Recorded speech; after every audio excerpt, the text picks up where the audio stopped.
This is the Round 2 podcast with Galen Parker and Stephanie Nicole, where we talk to big thinkers, big dreamers, and big idea havers. Quitting and failing are not the same thing, and we're going to show you why.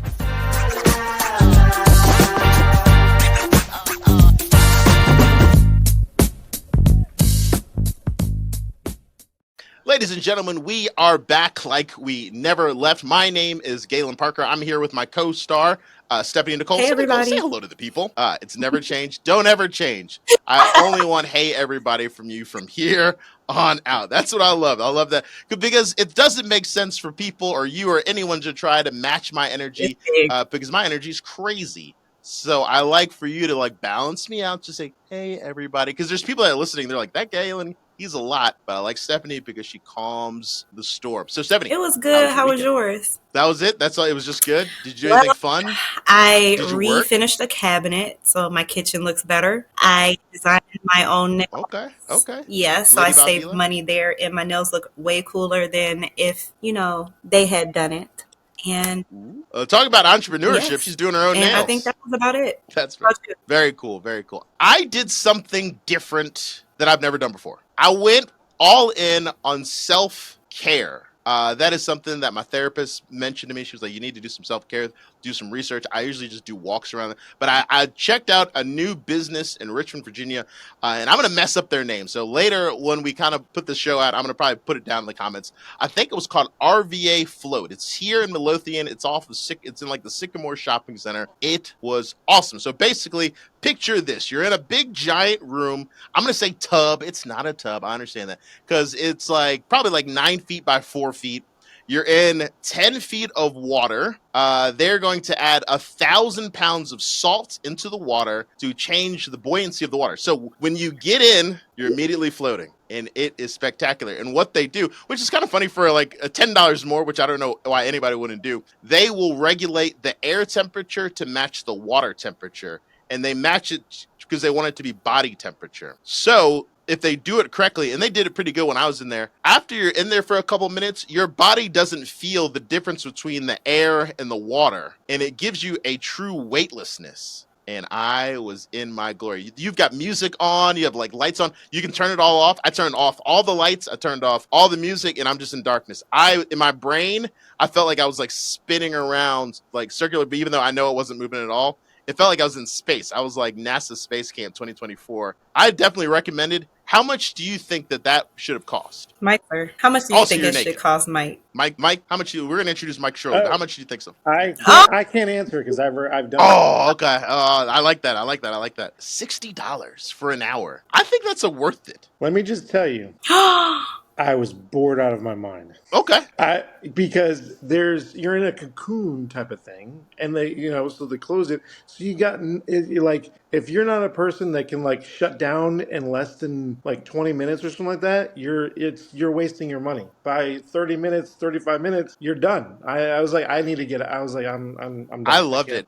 I was silencing I was just thinking nothing but like positive thoughts about like what my day was going to be like, what my week was going to be like, what my month was. I was just like all of that. And there was like, my phone is not with me. And I'm just like, all right, this is where we're at. And I love it. You definitely feel alone. Ooh, that sounds depressing. When you close the thing. Well, I'm saying alone. like it could be like if the place burned down, would anybody come and get me? Hey. You gotta go. Sometimes you gotta go like that. So that was the weekend, man. It was if you're local, if you're not local, wherever you're in the United States, there's a bunch of them. I know this one was a chain. There's a bunch of them. Just Google like salt float rooms. It's worth it. All the pressure off your joints. I slept really good that last night. When I was in it, I felt super flexible. I was like moving around and stuff. So I think it's worth it. I think you should check it out. But without further ado, these shows are 25 minutes. Feel free, if you have not already done so, hit that button below, hit that like and subscribe so that you can stay up to date with everything entrepreneurial, because this is the show where we talk to big thinkers, big planners, big entrepreneurs to see how they were able to accomplish their business when, by all intents and purposes, they should not have. They went against the grain. They did something different.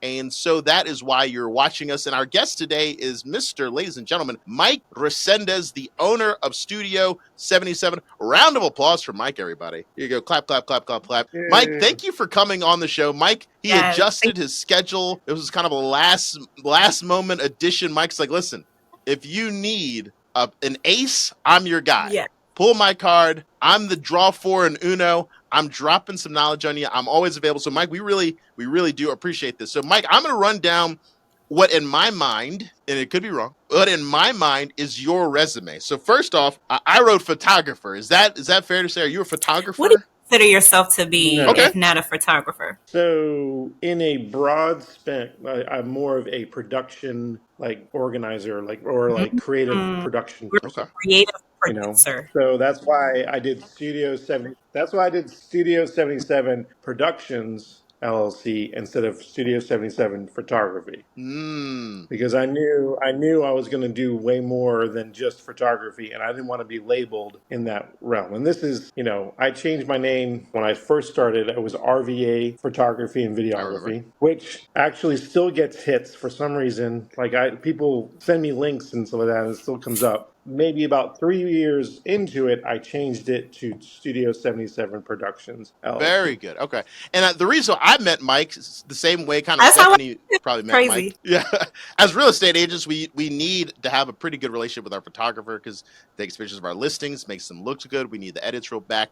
But Mike also does for me, he produces my other podcast, Mega Agent Academy. He also produces videos for us for the Living in Virginia YouTube channel. If you haven't, a lot of you guys have probably checked that out. If you look at some of those videos, some of those edits, a lot of that is done by Mike. Mike has helped out with some of the production, even on this show. He has been my consigliere of me just asking like all these annoying questions like, Mike, what do I do this? How do I do this? So Mike, he's done that for us. But that's not just it. It's not just Studio 77, which is awesome. I wrote down Shoe Entrepreneur. And I know people are going to be like, what does that even mean? But Mike, I wrote down Shoe Entrepreneur. What is that? So you remember during the pandemic where you were like pretty much just had Netflix or whatever, binge watching, and I came across Sneakerheads. Okay. It was a documentary about people flipping sneakers and the start of it and all that stuff. And so I kind of like was looking for like another little fun little thing to do on the side, maybe to make some cash or whatever. And I just kind of started getting into it, and I created a Underground Kicks was the page on Facebook and what's it called, Facebook Market and all that. And so I just started kind of doing the lower grade sneakers, but still good condition, some new, some used or whatever. And in 6 months, I made $2,000 off of sneakers. Or no, 4 months. 4 months, I made $2,000. Nice. And that's not like they weren't Jordans. Those are just couple Jordans, mainly Pumas. It's crazy. I'm just now finding out that was your page, but I feel like I've seen that page, the sneaker page. That page actually still gets a lot of movement, even when I'm not even doing much on it. For some reason, it does. I'm going to be the new brand ambassador of Underground Kicks. I've been like messaging companies and be like, why am I not your brand ambassador? Like companies that just have no idea who I exist. Like Izod. I was like, Izod, why am I not your brand ambassador? And they liked the message on Instagram. Like they DM'd, like, you put them in a story. They liked it. They didn't respond. So start shooting my shot because I feel like you would be a great brand ambassador just because you have. I'm shooting the shot. Like whatever it is, I'm like, Ford, why aren't I your brand ambassador? Like whatever the brand is. All right, so that Underground Kicks, very cool. If you need Jordans, go to Mike. Now, Toro. I knew all right, let's go back to Underground Kicks because this has always made me laugh. I remember signing onto Facebook one day and Mike was like selling sneakers, and I remember texting my business partner Jared and being like, "What in the world is our photographer like doing? Like, what is going on?" And then we saw you like a week later, and you explained it to us. I'm like, "Oh," I was like, "Is this guy? Is he okay? Why is he selling all of his shoes?" I was like, "What a weird dude." All right, so Toro. Tell us about Toro. Yeah. So Toro is like the car or like Airbnb, but for cars. Okay. So you can rent out your car. If say you have a second car or third car you don't really do much with, and it's at a certain year with so many miles, you can put it on this platform called Toro, and they can rent the car from you for X amount of days and all that stuff. And I've used Toro. So Stephanie, have you used Toro? I love Toro. You know what I love? You know what I like using? Higher end cars? That's what I do too. I'm like, you can't get this stuff at Enterprise. No, it's like just showing up. I remember I showed up to a listing photo in like a Porsche Panorama, I remember and that. like that was so funny because on Instagram, everybody was like, Galen got a Porsche. Because they know my business partner is like a car head. I am not a car guy. But they were just like, Galen got a Porsche. Galen got a. Everyone's like, ooh, nice Porsche. Like, people are like, that's different. And I'm just like, that's amazing. Gentlemen, if you're going on a date with a lady, hit up Toro, pull up in like a Lamborghini. They probably won't be a Lamborghini, but some higher end vehicle. I'm Just going see to how that goes for discourage you. you guys Okay? from doing that. I say present yourself as the person that you Guys, already are, so that the guys, expectation isn't so high that when you become the person that you are, you can't reach who they thought you were. Relationship advice. guys. You okay? I'm She not even gonna go there. she's giving you the right answer, and there are 100 of her friends like, if this fool shows up in a Hyundai, I am not getting out of this house. I'm going to like text him and be like, oh, I'm sick. So, but yes, guys, always put your best foot forward, right? Give them who you really are. Very good. All right, so you are a dad as well, but you are also a musician, which I did know that because I've been at your house and I played your drums. What musical instruments do you play? Main is guitar, bass, drums, piano, Wow. violin, banjo. What do you I think that's You have a lot of maybe something talent. else. I might be What are you forgetting like, something the else. Like, Portuguese wow. Jackson 5? I've been playing guitar for almost 36 years. Woo-wee. We're not going to ask you how old you are. So Very cool. Entrepreneur, shoe god, media tycoon, Toro driver, big daddy, musician. Let's go into the questions. Ladies and gentlemen, so we have prepared 4 questions for basically every one of our entrepreneurs that we have on the show. They're going to be varied a little bit, but for the most part, we're trying to find an idea of who they are and why they did it. So with these 12 minutes, we're going to cover 4 questions. So my first question is kind of a question beyond just the business. And so we're going to look at some of these. I've got them here. We'll kind of like we'll kind of move around a little bit because I don't know if Stephanie still has hers because I think I might have lost them. But we're going to make it happen. We're going to make it work. Don't worry about that. The first question is, what moment outside of your entrepreneurial journey has most shaped your perspective and approach to life?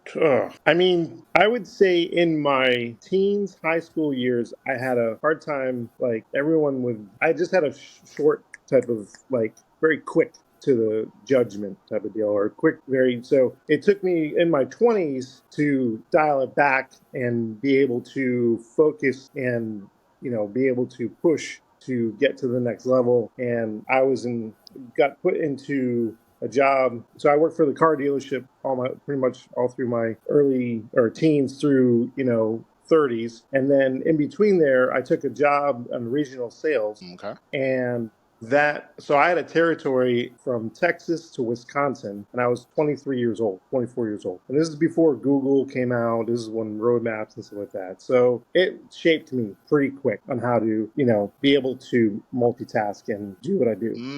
Okay. All right. Like, so being If that makes sense. So being kind of like a young guy and trying to put it, did you ever feel like intimidated? Like, man, how am I even going to accomplish this? The first territory they made me go to was Chicago, and I didn't really have a jacket because I grew up in Florida and it was wintry. That's So I had to hilarious. like figure out real quick I needed a winter jacket up there. So yeah, it was pretty flying in at night and looking at the big city and being like, I've never been to a big city before. And it was, I mean, like in my adult life, working life, type of thing. I've been like a little kid, but I was with my parents. This was me by myself. No one, I didn't know anybody Okay. up there. All right. I like it. Stephanie, I just sent you the questions that I forgot. Did you get those? Yes, but I just had a follow-up question from like all of the jobs that you had. First question, what is your favorite thing that you do? Just being creative. Being Okay, creative. so my question is more on like the media and production. What kind of sets the production piece? What separates that from the videographer piece? Like, what does that look like to you? So on the production side is where you can start the groundwork of whatever idea you have and kind of decide which level and where you want to go. And so on the production side, we kind of put it in place. Okay, this is what needs to happen, la la la. And so we kind of build from there. So it's more just taking a camera and putting on a tripod and hitting record. It's, I mean, it can change in moments. So you're being a creative Okay, person, one more production follow-up person, all at the question. same time. As a production person, could you shoot a television show? Do you think you could shoot a television? If we Television. had like a couple more cameras, you think you could do a television show? I think I could Oh if it yeah, was because Galen Galen, on camera. yeah. Right. And I would probably call it You are Galen's entertaining, version of like, and full of energy. Fun fact. yeah. In high school, you had your superlatives, so people are like most likely to succeed. Mine was most unforgettable and most likely to host his own television show. Ah, So Is that okay. just put real? that out That there was something in that really case you guys are happened? one. I mean, it's in my yearbook. I mean, I haven't done Oh, those those things are yes, but good. those were the things that my senior classmates voted for me. That's what they thought the energy that I would bring. I'm like, all right, I'll take it. I like it.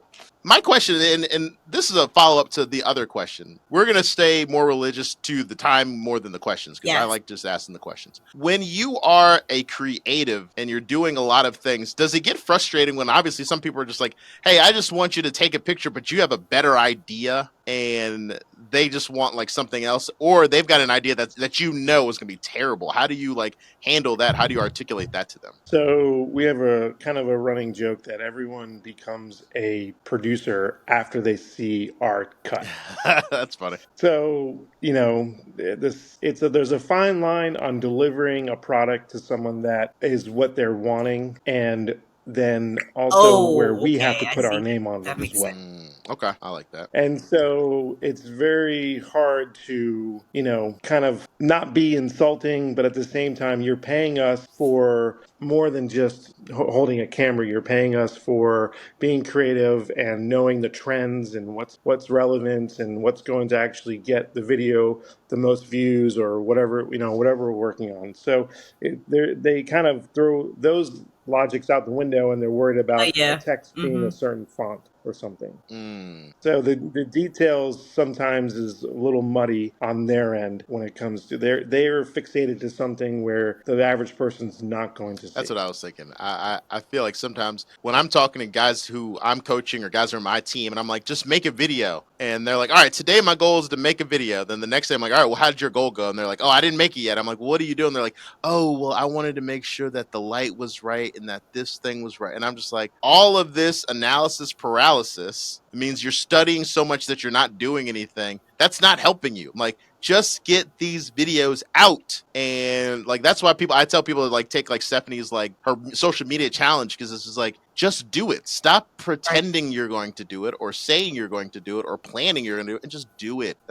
I think that's important. Stephanie, you have another Yes. question? So, what trend or technology that is in the production or videographer world most excites you? Oh, AI. I've been knee deep in AI for quite some time, so it keeps on getting better and better, and so it's something that I am definitely on a daily basis learning and more learning about on how to utilize it for what I need it to do. Because AI is something that you can take and you can make it into something else as well. If you have a question or if you don't have to yeah. take that whole thing it wrote for you. You can take a line, take a sentence, take whatever you want, and then apply it to what you need to be. So that's the one thing I don't think people can. I use probably 3 to 4 different apps for one thing that I need to accomplish on So, how are AI you? sometimes.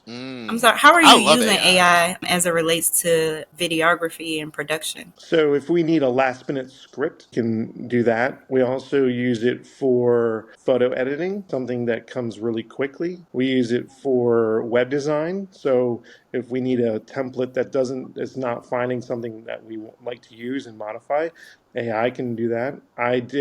We're working on a website because we do websites as well. And so I needed to do something that I never really done before on a layout. And I asked AI how to do it. And it gave me the steps, and I was able to figure it out in 20 minutes. I love AI for like, I'll have it write me something, and after it's done, I'll highlight it and put it back in and say, "Hey AI, this is an article written on something. I need you to make this better or more succinct or more SEO friendly," and then make it like Oh, that's retool its own thing. I love doing that because you can like really boil down something so that like it's a 3 paragraph like Ooh, that's interesting. I used to do that for my weekly mailer. I would say, like, I have a topic and I'll write out all the facts and I'll say, hey, AI, I need you to make a 3-paragraph blog post that's humorous based on this information. Because as Stephanie, you know, it's hard to make like the trends of mortgage like fluctuations humorous. That's not like a humorous thing. But AI was cranking out things that were like, that's kind of it made a boring topic kind of like a little bit of a chuckle. So I have Ray-Ban. the Ray-Ban Meta. Mm. And they have it's integrated AI voice Okay. right in the sunglasses, and it has camera and video, and so you can say, "Hey Meta, what's the weather?" And it will write. You can hear it and stuff. You can ask it, "Hey Meta, how do you bake a cake?" It can tell you how to bake a cake. Hey Meta, like. Any question you want to say, you can respond to text. You can say, "Hey Meta, send a text to that person sounding more loving," or something like that, and so it will send it out. Man, that's so dope. Like I got sunglasses that the Bose so glad where I can just listen to music, but I wish I could talk back to them and be like, "Hey, sunglasses, take a quick pic of what I'm looking at right now." Because you can also listen to music at the lowest point and you can still hear everyone around you. That is very cool. All right, so my last question as I look at the time. Mike, if you were talking to someone, obviously to me you're clearly an entrepreneur. You're a person who doesn't want to be put in a box. You want to kind of come up with different ideas.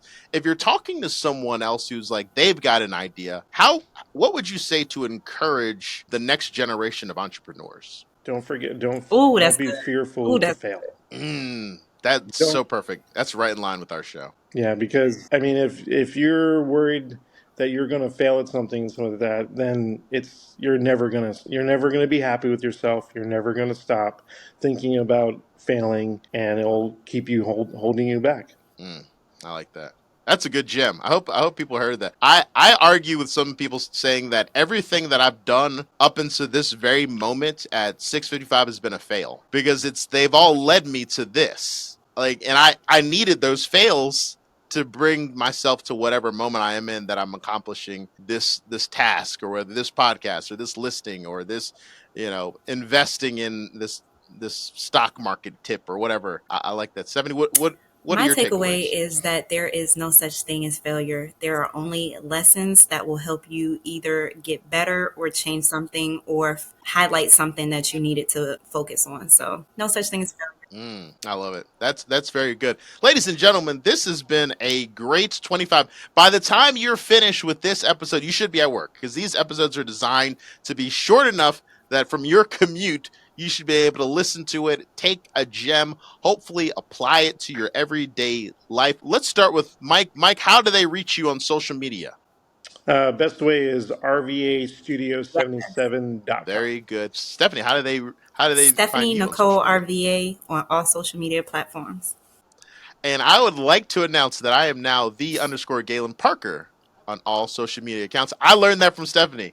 So I'm learning from her because I had 8 different names, but now I'm everywhere. Feel free to tap in, DM if you're an entrepreneur. We want to hear about you. If you're on the struggle bus and you're thinking, how do I even start? We want to hear from you. We want to talk to you. We want to build you up because at the end of the day, this society is built by entrepreneurs making things great.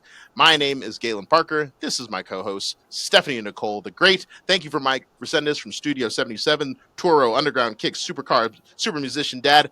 Thank you guys for watching. Have a great day. Bye.